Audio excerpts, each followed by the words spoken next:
Good morning बच्चों। आज अपन पढ़ेंगे दो चर रैखिक समीकरण, अध्याय नंबर 3। चर का मतलब होता है अज्ञात राशि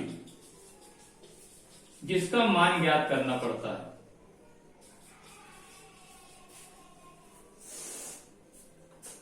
जिसमें x, y, z या फिर इसको हम क ख दर्शाते हैं। कोई भी अल्फाबेट ले सकते हैं इसके अंदर। और एक होता है अचर। अचर का मतलब होता है वास्तविक संख्या है। अब वास्तविक संख्या में -1, -2, 0, 1, 2, 3 कुछ भी हो सकता है। सारी संख्याओं को हम वास्तविक संख्याएं कहते हैं। तो ये होता है चर, ये होता है अचर। अब समीकरण में क्या होता है, जैसे मान लीजिए एक समीकरण दिया 2x + 5 = 0। इसमें एक चर है, इसलिए इस समीकरण को कहते हैं एक चरीय समीकरण।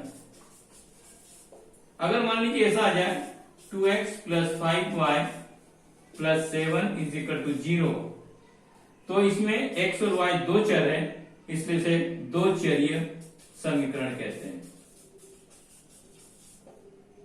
मान लीजिए ऐसा आ जाए 2x + 5y + 7z + 8 = 0, तो इसमें तीन चर है, इसलिए इसे तीन चरीय समीकरण कहते हैं। मतलब जिसमें जितने चर आ जाएं उसको उस नाम से पहचानते हैं। लेकिन हमको कोर्स में दो चरीय समीकरण है जिसमें दो चर आते हैं, इसलिए इस अध्याय का नाम रखा दो चरीय। बात समझ में आई? अब देखिए रैखिक समीकरण का मतलब क्या है। रैखिक समीकरण का मतलब होता है ऐसा समीकरण जिसमें चर की घात केवल एक होती है। ऐसा समीकरण जिसमें चर की घात एक होती है, उसे हम रैखिक समीकरण कहते हैं। अब देख रैखिक समीकरणों को हल करने की 5 विधियां होती है। सबसे पहली होती है ग्राफ विधि।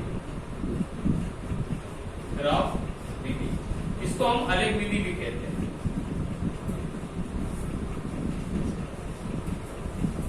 उसी प्रकार से एक होती है विलोपन विधि, एक होती है प्रतिस्थापन विधि,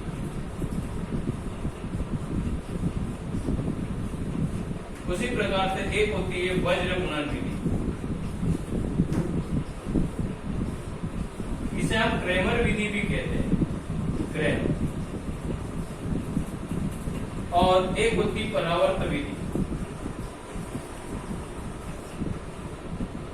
जो कि आपको कोर्स में अभी फिलहाल में नहीं है। इसलिए हम क्या करेंगे, 4 विधियां पढ़ेंगे। अब सबसे पहले उतार लिए, फिर मैं आपको बताता हूं कि विधियां कैसे आता है। अब देखिए आलेख विधि में क्या करते हैं। मान लीजिए आपको एक समीकरण दिया है, सबसे पहले आलेख विधि।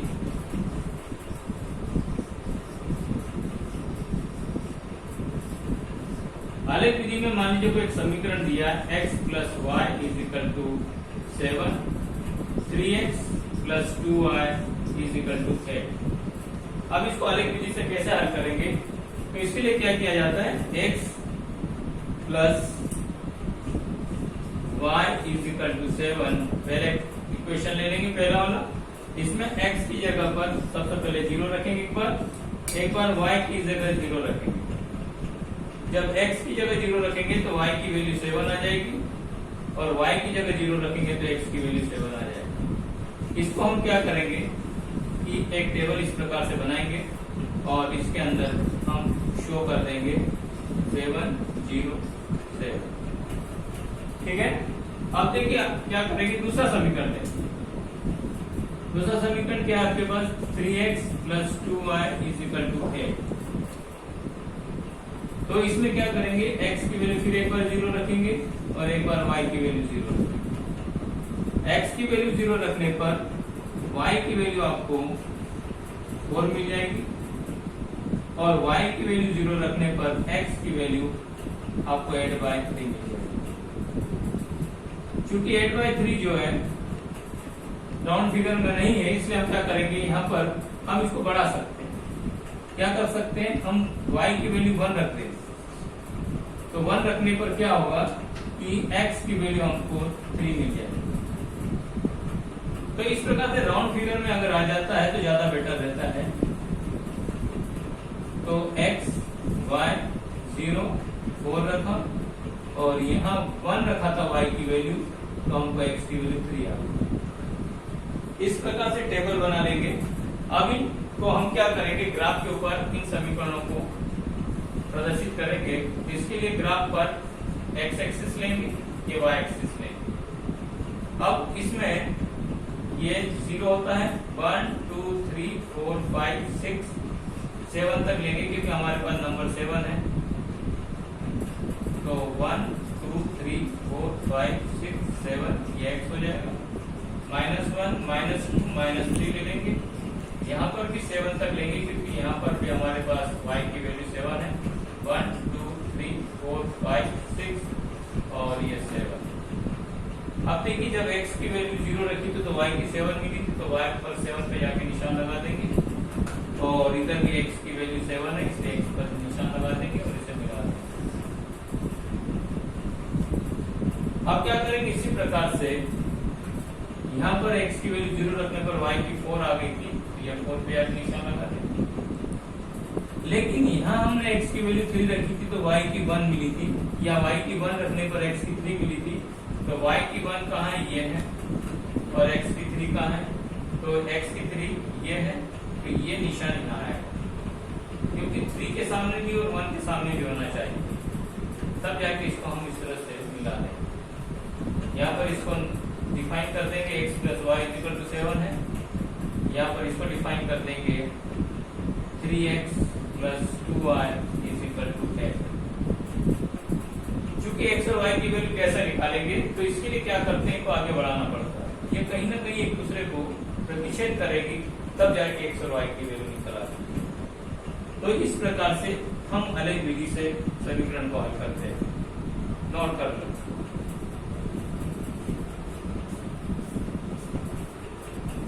अब देखिए विलोपन विधि के बारे में आपको बताऊंगा। मान लीजिए कोई समीकरण लेते हैं अपन, 2x plus 3y is equal to 8, और एक समीकरण ले लेते हैं 5x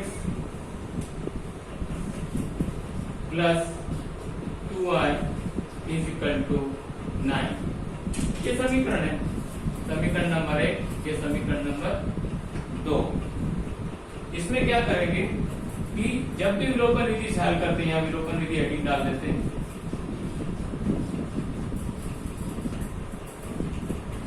जब भी विलोपन विधि से हल करेंगे इन समीकरणों को, तो इसके लिए सबसे पहले एक पक्ष को बराबर करते हैं, या तो x वाले को बराबर कर लेते हैं या फिर y वाले। हम क्या करेंगे, x वाले को बराबर करते हैं, इसलिए समीकरण 1 में 5 का एवं समीकरण 2 में 2 का गुणा करने पर, कहने का मतलब कि नीचे वाले x के गुणांक का ऊपर गुणा करते हैं, ऊपर वाले x के गुणांक का नीचे वाले समीकरण में गुणा करते हैं, ताकि ये दोनों पक्ष बराबर हो जाए। तो देखिए 5 दूनी 10x, 5 किया 15y, 1 और 40।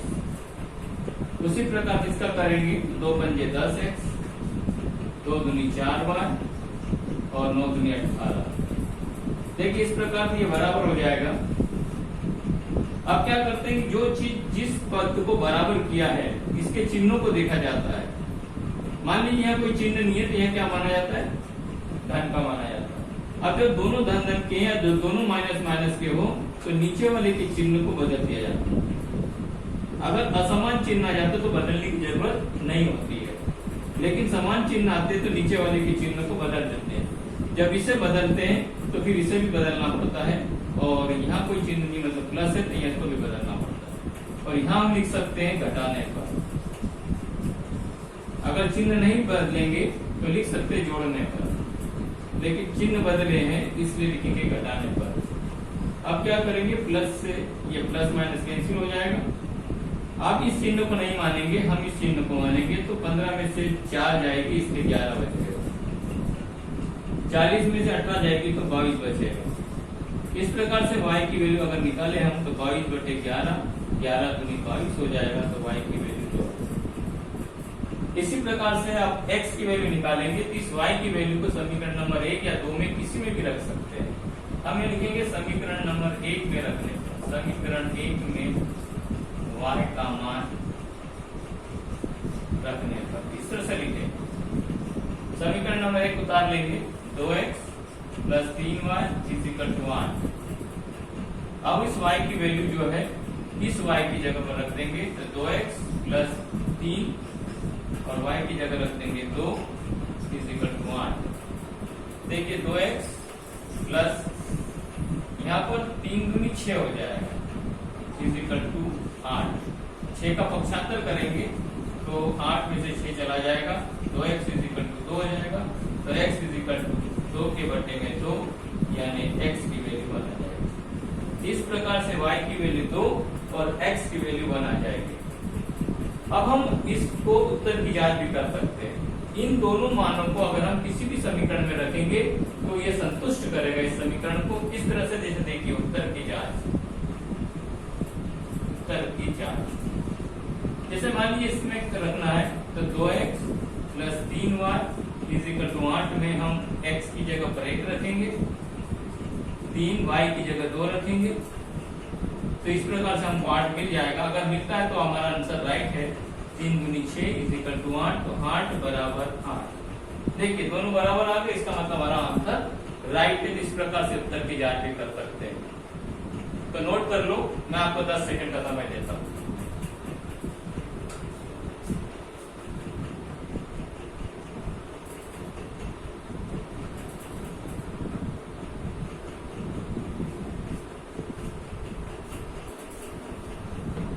अब मैं आपको प्रतिस्थापन विधि बताऊंगा। प्रतिस्थापन विधि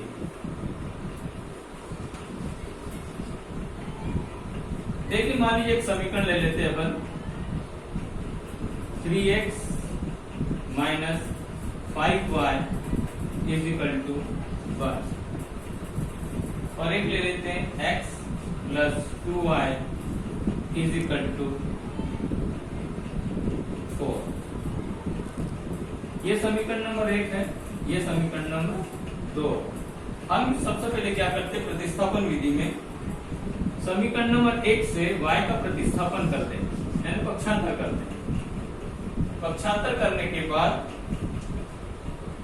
x का मान निकालेंगे, जिससे समीकरण नंबर 3 बनेगा। यहाँ लिखेंगे समीकरण 1 से y का प्रतिस्थापन करने पर इस तरह से। अब देखिए कैसे करेंगे, तो 3x is equal to 5y को जब ट्रांसफर करेंगे, पक्षांतर करेंगे, 5y प्लस का हो जाएगा। अब x is equal to 1 plus 5y upon में 3 को भी नीचे ले जाए ताकि x का पूरा मान मिल जाए। इस प्रकार से हमको x का मान मिल जाएगा। इसको हम समीकरण नंबर 3 नाम देंगे। अब इस x के मान को समीकरण नंबर 2 में रखेंगे। तो इसके लिए लिखेंगे x का मान समीकरण 2 में रखने पर। अब देखिए समीकरण नंबर 2 क्या है हमारे पास, सबसे पहले उतार लेंगे x plus 2y is equal to 4। अब इस x के मान को समीकरण नंबर 2 में x की जगह रखेंगे। तो यहाँ कोई संख्या नहीं, मतलब एक मान लेते थे, एक का तो कोई मतलब नहीं होता, डायरेक्ट x की वैल्यू रख देंगे। अगर मान लीजिए यहाँ कोई संख्या होती जैसे 1 है तो 1 का मल्टीप्लाई करते plus 2y as it is रहेगा 4। एक का अंदर गुणा करने पर वही संख्या आ जाती है अपॉन में 3 plus 2y is equal to 4।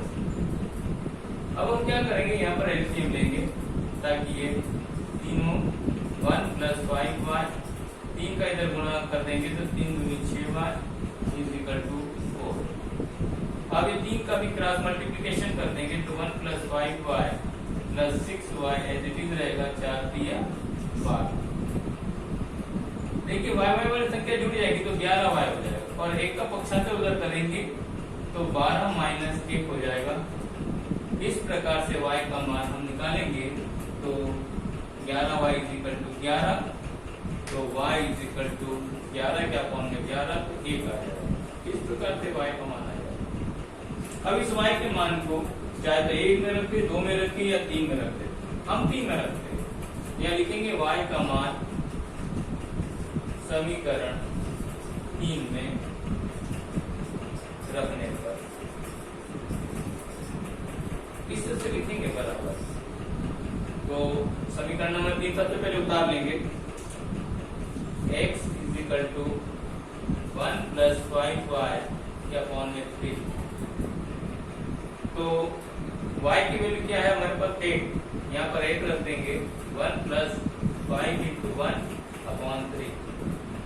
इस प्रकार से यहाँ से x का मान निकल जाएगा 5 एकम 5 और 1 6 6 के बटे में 3 3 दूनी 6, ये x की वैल्यू आ जाएगी। इस प्रकार से हम x का मान विलोपन विधि से निकालते हैं और y का भी निकालते हैं। नोट कर लो।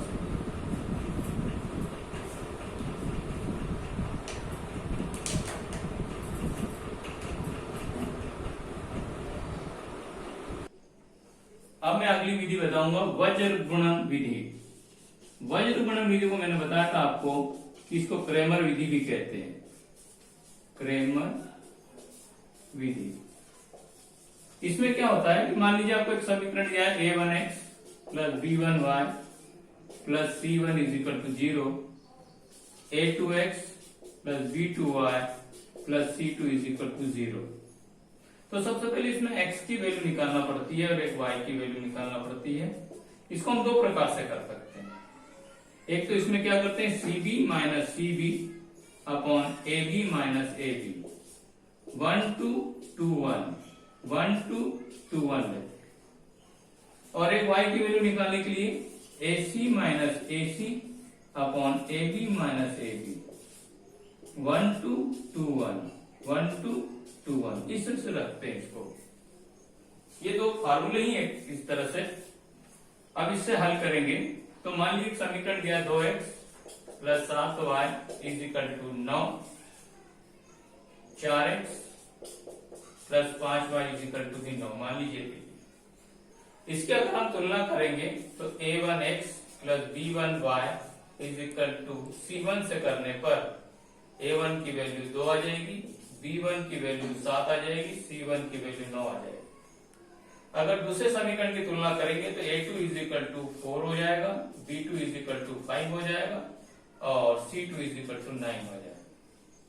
अब इन मानों को हम यहाँ पर रखेंगे, जिससे x का मान निकलेगा उसी प्रकार से y का भी निकालेंगे। तो c1 की जगह पर हम मान रखेंगे 9 इंटू b2 की जगह रखेंगे 5 माइनस c2 की जगह रखेंगे 9, b1 की जगह रखेंगे 7, a1 की जगह रखेंगे 2, b2 की जगह रखेंगे 5 माइनस a2 की जगह रखेंगे 4, b1 की जगह रखेंगे 7। अब देखिए x is equal to 45 minus 63 बटे में 10 माइनस 28।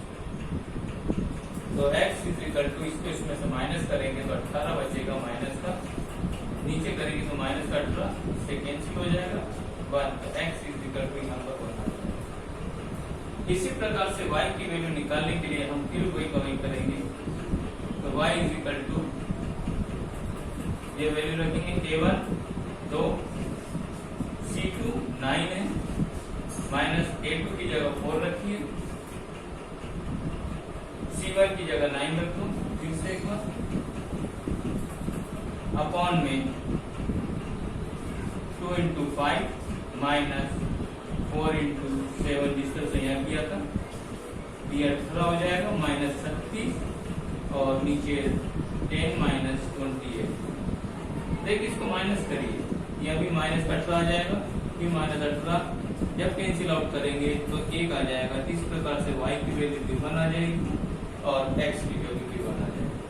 तो इसको हम कहते हैं वज्र गुणन विधि या क्रैमर विधि। नोट कर लीजिए।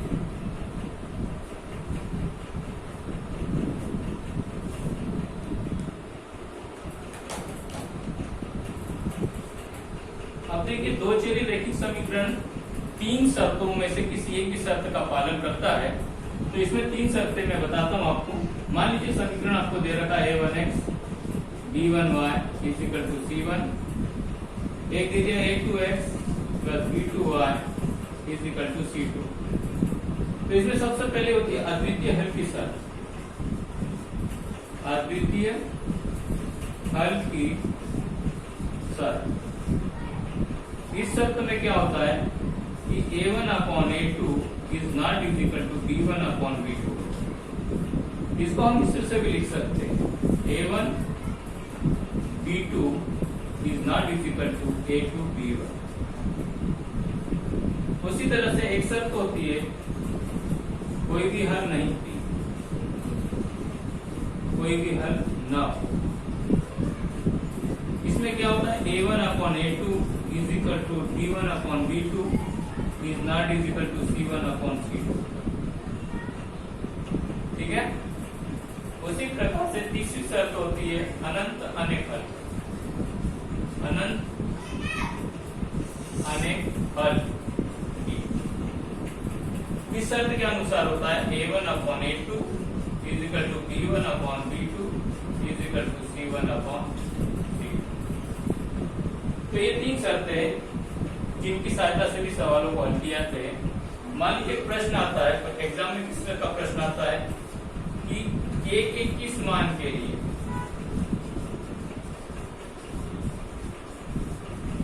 दिए समीकरण या निकाय kx plus 3y is equal to 5, 2x plus 7y is equal to 9 के अद्वितीय हल होंगे।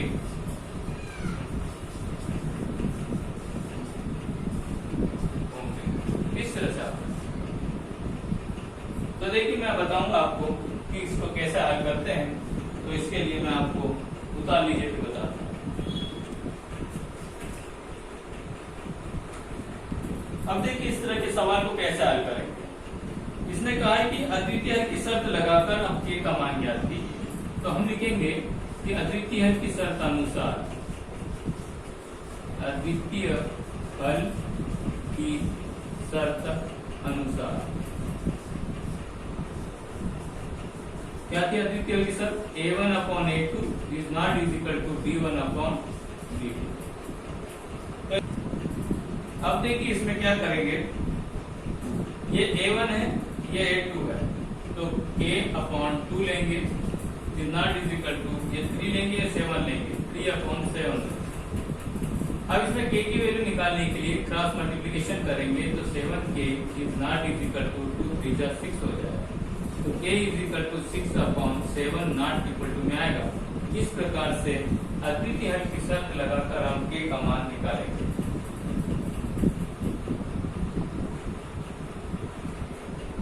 अब एक प्रश्न और लेते हैं। जैसे मान लीजिए प्रश्न आता है एग्जाम के अंदर कि m के किस मान के लिए, m के किस मान के लिए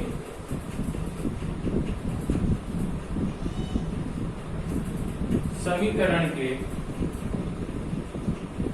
अनंत हल, अनंत अनेक हल होंगे। इस तरह से प्रश्न आता है, इसमें दे दिया था कि mx plus 3y is equal to m minus 3 और यहाँ दे दिया जाता है 4x plus my is equal to m। अब देखिए क्या करेंगे, अनंत हल की शर्त लगाएंगे। अनंत हल की शर्त अनुसार, अनंत हल की शर्त अनुसार शर्त क्या होती है अन्यथा कि a1 upon a2 is equal to b1 upon b2 is equal to c1 upon c2। इन मानों को रखेंगे यहाँ पर a1 की जगह m रख देंगे और 3 upon m is equal to m minus 3 upon m, इस प्रकार से लेंगे। अब देखिए इन दोनों को पहले लेंगे ताकि m का मान निकल जाए, क्योंकि दो कंडीशन है हमारे पास, या तो ये इज इक्वल टू भी हो सकता है या ये इज इक्वल टू भी हो सकता है। तो इससे निकलेगा m square is equal to 4 या 12 क्रॉस मल्टीप्लिकेशन करने पर m is equal to under root में 12 हो जाएगा। जब इसका वर्गमूल निकालेंगे 2 अंडर रूट 3 हो जाएगा। उसी प्रकार से इसका निकालेंगे तो m से m कट जाएगा, 3 is equal to m minus 3 हो जाएगा। 3 को इधर लाएंगे 3 plus 3 is equal to m हो जाएगा, तो 6 इज इक्वल टू m। इस प्रकार से दो मान आ जाएंगे, m का मान ये भी हो सकता है या m का मान ये भी हो सकता है। तो इस शर्त को लगाकर इस तरह से आप कर